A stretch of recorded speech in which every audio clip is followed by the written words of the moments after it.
Hi అండి, అందరూ బాగుండాలని కోరుకుంటూ అమెరికా H1B వీసాకి సంబంధించిన కొన్ని అప్డేట్స్తో మీ ముందుకు వస్తున్నాను. అవేమిటో చెప్పే ముందు ఒక చిన్న రిక్వెస్ట్ అండి. మీరు ఈ వీడియో చూస్తుంటే కనుక దయచేసి ఒక లైక్ చేయండి, షేర్ చేయండి, తప్పకుండా సబ్స్క్రైబ్ అయితే చేసుకోండి. అమెరికా H1B వీసాకి సంబంధించి కొన్ని అప్డేట్స్ అయితే మీ అందరితో షేర్ చేసుకోవాలనుకుంటున్నానండి. అందులో మొదటిది H1B లాటరీ. సో ఈ సంవత్సరం లాటరీకి ఎన్ని అప్లికేషన్స్ సబ్మిట్ అయినాయి, ఎంతవరకు పిక్ అయ్యే అవకాశం ఉంటుంది, ఎలా ఉంటుంది అనేది చెప్పాలనుకుంటున్నాను. సో 2022, 23 లేదంటే 23, 24 తోటి కంపేర్ చేసుకుంటే ఈ సంవత్సరం చాలా అంటే చాలా డౌన్ఫాల్ అయిపోయింది అప్లికేషన్స్ సబ్మిట్ చేయడం అనేది. ఆ టైంలో 2022, 23, 24 టైంలో దాదాపుగా 85,000 వీసాలు అయితే H1B వీసాలు ఇష్యూ చేయడం, 7 లక్షలు 8 లక్షల అప్లికేషన్స్ సబ్మిట్ అయ్యాయి. సో ఆ టైంలో 8 నుంచి 9 అప్లికేషన్స్కి ఒక అప్లికేషన్ మాత్రమే డ్రాలో పిక్ అయ్యే అవకాశం ఉండేది. బట్ లాస్ట్ ఇయర్ 2025, 26లో దాదాపుగా 3,36,000 చిల్లర అప్లికేషన్ సబ్మిట్ అవ్వడం జరిగింది. సో 3 నుంచి 4 అప్లికేషన్స్కి ఒక అప్లికేషన్ పిక్ అయ్యే అవకాశం ఉంటుంది లాటరీ సిస్టంలో. బట్ ఈ సంవత్సరము లాస్ట్ ఇయర్ తోటి కంపేర్ చేసుకుంటే ఈ సంవత్సరము దాదాపుగా 30-50% అప్లికేషన్స్ డౌన్ అయినాయి, అంటే సబ్మిట్ చేయడం తగ్గింది లాస్ట్ ఇయర్ తోటి కంపేర్ చేసుకుంటే. అంటే దాదాపుగా నాకు తెలిసినంతవరకు ఈ సంవత్సరం అప్లికేషన్స్ సంఖ్య అనేది 150,000 నుంచి 2 లక్షల మధ్యలో మాత్రమే ఉంది అని అంటున్నారు. సో ఇందులో ఈ సంవత్సరం పిక్ అయ్యే అవకాశం చాలా ఎక్కువ పర్సంటేజ్ ఉంటుందంటే 2 నుంచి 3 అప్లికేషన్స్ లేదంటే 2:1 అయ్యే అవకాశం ఉంది. అంటే 2 అప్లికేషన్స్కి ఒక అప్లికేషన్ లాటరీ సిస్టంలో పిక్ అయ్యే అవకాశం ఉంది.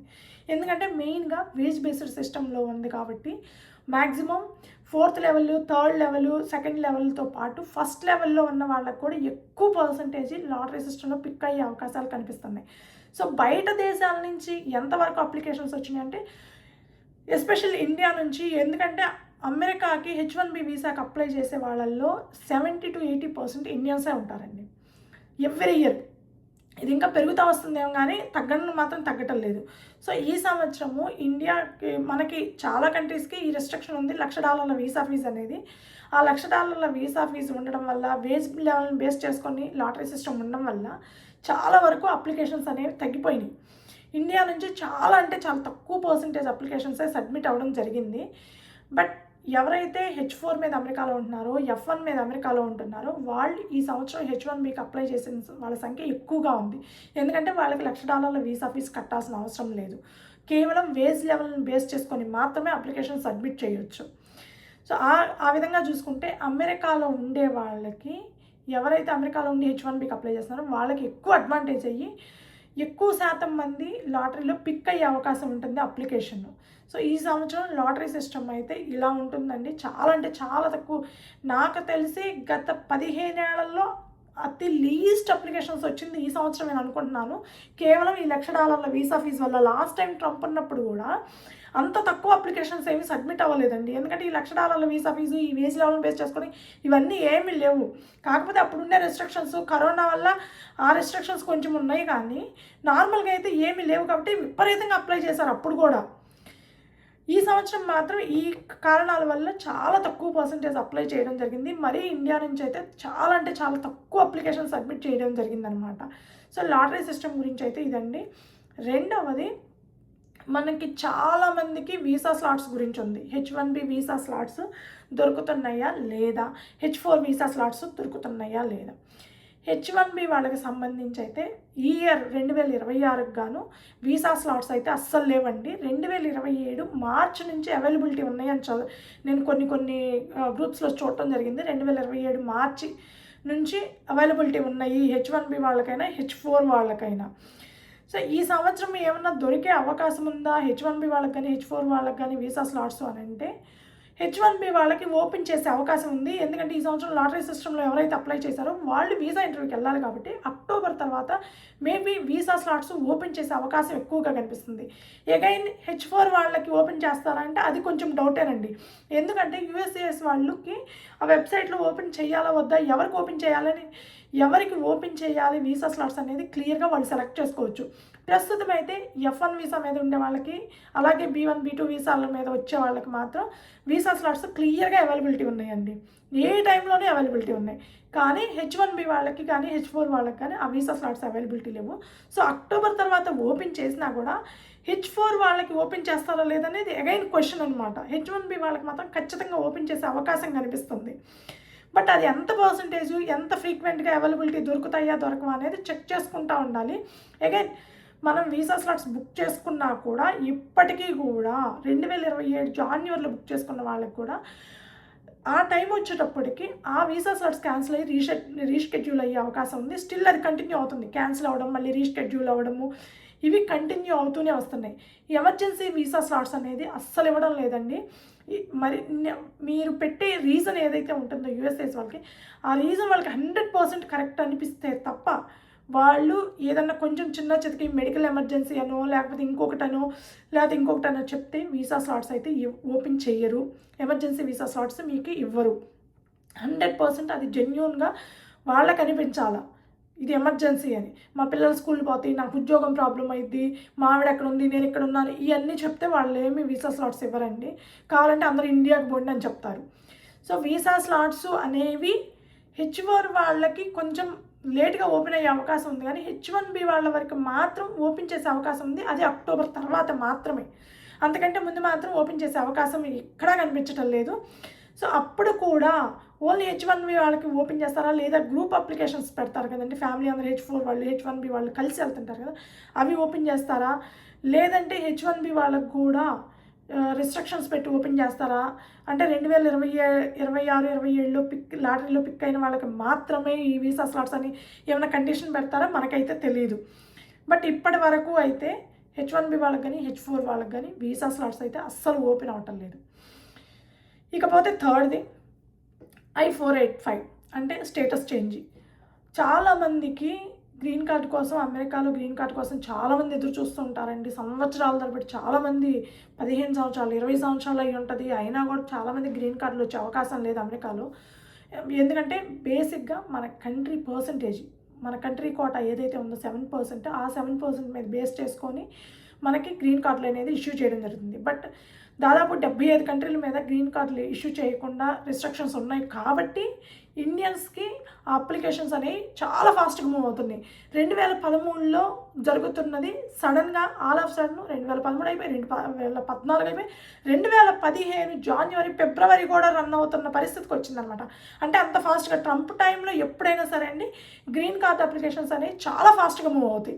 అది మాత్రం ఇక్కడ ఉండే వాళ్ళకి చాలా పెద్ద అడ్వాంటేజ్.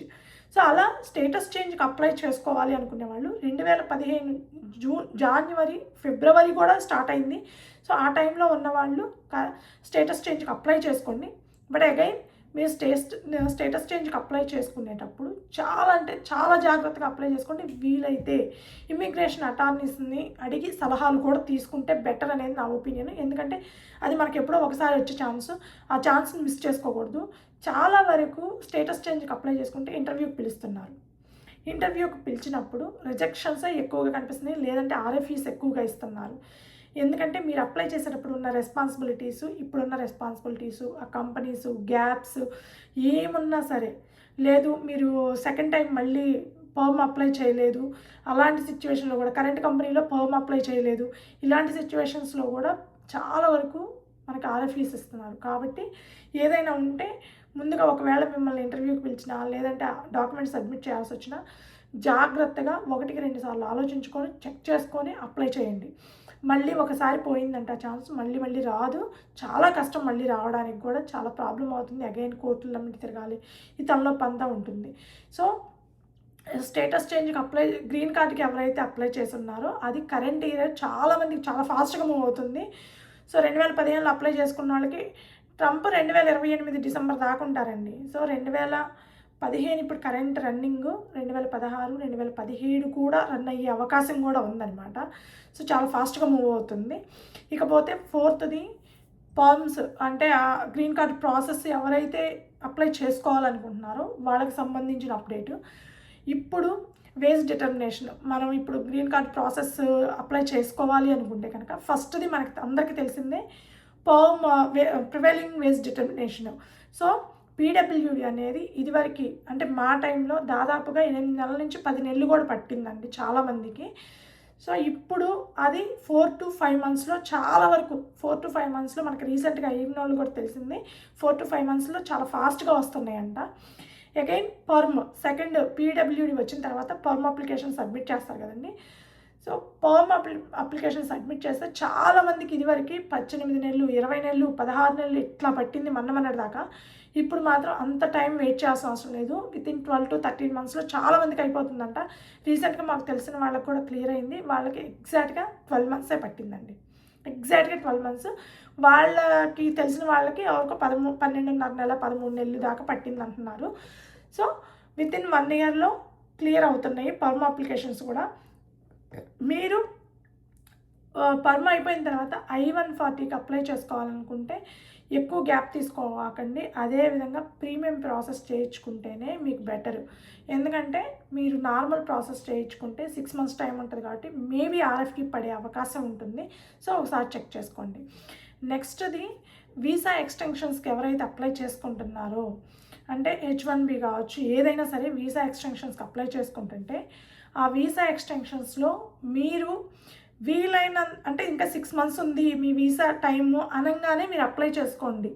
అంతేగాని ఇంకొక 2 మంత్స్ 1 మంత్లో ఉందనగా అప్పుడు నార్మల్ ప్రాసెస్కి వెళ్తే వీసా ఎక్స్టెన్షన్కి చాలా ప్రాబ్లం అయ్యే అవకాశం ఉంది. మీకు RFEs ఎక్కువగా పడే అవకాశం ఉంది. అదేవిధంగా మీరు 6 మంత్స్ టైం ఉంది కదా, నాకు రిసిప్ట్ వచ్చింది కదా, 6 మంత్స్ లోపు అయిపోతుందిలే అని కాన్ఫిడెంట్గా ఉండబాకండి. ఎవ్వరు పాసిబిలిటీనే లేదు ఇప్పుడు. సో ఎక్కువగా రిజెక్ట్ అయ్యే అవకాశాలు ఎక్కువగా కనిపిస్తున్నాయి. అంటే రిజెక్షన్స్ పెరుగుతున్నాయి అన్నమాట. రిజెక్షన్ రేషియో కానీ లేదంటే RFEs రేషియో కానీ విపరీతంగా పెరుగుతుంది. కాబట్టి ఇంకొక 6 మంత్స్ ఉందనగానే మీరు ఎక్స్టెన్షన్స్కి అప్లై చేసుకోండి. వీలైతే మీ ఎంప్లాయర్ ఓకే అంటే మీరు ఓకే అయితే కనుక ప్రీమియం ప్రాసెస్కి వెళ్ళండి. ఇంకా ఈజీగా అయిపోతుంది. మనకు ఒక బర్డెన్ అనేది క్లియర్ అయిపోతుంది. ఎందుకంటే మ్యాక్సిమం ప్రీమియం ప్రాసెస్ అనేది వితిన్ 1 మంత్ అసలు 1 మంత్ లోపు అయిపోతుందని చెప్తారు కదండి. 1 మంత్ కూడా పట్టడం లేదు. 15 days to 20 daysలో మొత్తం క్లియర్ అయిపోతుంది. సో అంత ఫాస్ట్గా అయిపోతుంది. RFEs పడే అవకాశం చాలా అంటే చాలా 10% మాత్రమే ఉంటుంది. 90% క్లియర్ అయ్యే అవకాశం ఉంటుంది. సో ఇదండి ఎవరైనా ఎక్స్టెన్షన్స్కి అప్లై చేసుకోబోతుంటే వాళ్ళు తీసుకోవాల్సిన జాగ్రత్త. ఇకపోతే H4EADకి సంబంధించి H4EAD అనేది మీరు ఇండివిజువల్గా అప్లై చేసుకుంటే మాత్రం ప్రస్తుతం ఉన్న టైంలో చాలామందికి ప్రాబ్లం అవుతుందండి. సో ఇండివిజువల్గా ఫస్ట్ టైం అప్లై చేసుకుంటే మేబీ మీకు 6 months to 8 months, నాకు తెలిసినంత వరకు 8 months పడుతుంది అంటున్నారు. కొన్ని సెంటర్స్ని 10 months కూడా పడుతుందట. సో మీరు ఇండివిజువల్గా H1B వాళ్ళతో కంబైన్డ్ కాకుండా సపరేట్గా వేస్తుంటే మాత్రం ఆ టైం పడుతుంది. సో మీరు ఎవరైనా ఫస్ట్ టైం అప్లై చేసుకుంటుంటే H4EADకి బల్క్గా ఎట్ ఏ టైం అప్లై చేసుకోండి. మ్యాక్సిమం 3 monthsలో మీకు EAD వచ్చే అవకాశం ఉంటుందన్నమాట. చాలా వరకు H4EAD వాళ్ళు ఎక్స్టెన్షన్స్కి అప్లై చేసుకుంటుంటే వాళ్ళకి మాత్రం చాలా అంటే చాలా డిలే అవుతున్నాయి. ఆ ఎక్స్టెన్షన్స్ మధ్యలో గ్యాప్లు వస్తున్నాయి అనమాట. కొంతమందికి 6 months ముందే అప్లై చేసుకున్నా కూడా 10 months 1 year కూడా అవ్వటం లేదనమాట ఎక్స్టెన్షను. సో అది అగైన్ చెక్ చేసుకుంటూ ఉండండి. మీరు జాగ్రత్త తీసుకోకపోతే మాత్రం మీకు టైం గ్యాప్ అనేది వస్తుందనమాట. ఇన్ని మంత్స్ మీకు అప్రూవల్ రాదు. ఎందుకంటే రీసెంట్గా నాకు తెలిసింది ఏంటి అంటే H4EADకి ఎవరైతే అప్లై చేస్తున్నారో ఎక్స్టెన్షన్స్కి కొంతమందికి 1 year కూడా ఎక్స్టెన్షన్ కంప్లీట్ అవ్వట్లేదంట. కొంతమంది 10 months పడుతుంది, కొంతమందికి 1 year పడుతుంది. అలా చాలా ఎక్కువ టైం పడుతుంది అనమాట. సో ముందే ఒక 6 months ముందే మీరు ఎక్స్టెన్షన్కి అప్లై చేసుకుంటే కొంతవరకు సేఫ్ అయ్యే అవకాశం ఉందన్నమాట. ఇవన్నీ నాకు తెలిసిన H1B అప్డేట్స్. ఈ వీడియో మీకు నచ్చుంటే కనుక దయచేసి ఒక లైక్ చేయండి, షేర్ చేయండి, తప్పకుండా సబ్స్క్రైబ్ అయితే చేసుకోండి. Thank you.